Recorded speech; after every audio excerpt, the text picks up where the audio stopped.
السلام عليكم ورحمة الله وبركاته. قرنت وحنا أدوم هذا اللي يساب تي في يو شاكر. ما تعدي عن رأيي كديبته. وحي عليها قبتي دولة دوسة مدة تطبع سنوات كل واحد أي فردي حرمت معمول سي وحلالي وحي قبتي يو حلالي يو حنكو حسنا بدنا مشرت. أفريت ما وضوح عن قارن بديستي. لحدا سنوات أفريت ما كودي تتهدي ما أنت لا يجو سديد كم ده أما تون كم ده وحن أوران كرنا وبابا يبربر.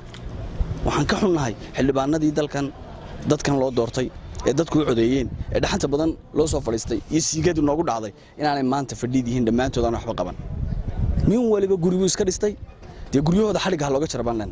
madaxweynaha jamhuuriyadda Soomaaliland iyo wasaaradda arrimaha gudaha iyo shacabweynaha gobolka Togdheerba waxaan kula talin lahaa in nimankan la kala diro oo maanta aanay joogin bur maalin ay sii fadhido iyo maalin la inagu daawado waxaan ilaahay meesha la soo doontay waxaan ka codsanaynaa madaxweynaha inuu kala diro doorashada golaha deegaanka degdeg loo keeno la xulo inama yar oo activity oo firfircoon la keeno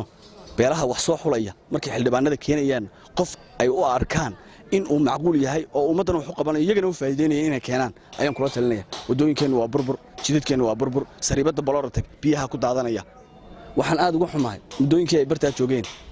inaanay wax xalaalo waxay dadkan u qabteen aanay jirin hadii laga tagi waayo waxa jira in jidada وبدنكوده contribution lagu dhisay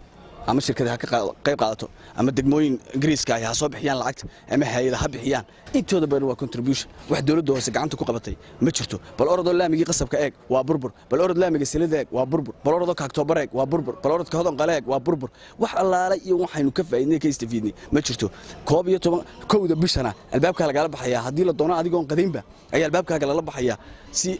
hadii aad cashuurta bixin weydo cashuurtana laga qaado lagu dhisan maayo guriyo cashuurtana laga qaado lagu geysan maayo caruurahooda rag jaamacadaha Uganda iyo Hindiya ku geysan maayaan wallahi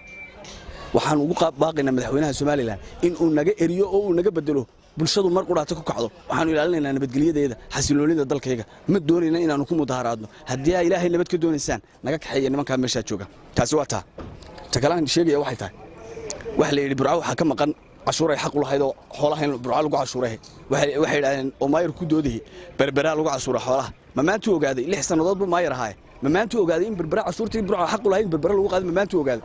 muxuu uga hadli waayay dawladii hore xukuumadii hore ka soo jeeday ee ka horeeyay tan muxuu uga hadli waayay maxaa keenay inuu maanta ka yiraahdo bulshadiisu wuxuu sheego muxuu noogu sheeg waayay anaga soo dhacsan leeyno mudaharaad leeyna aad iyo aad baan uga xumahay in maanta dad fadhiida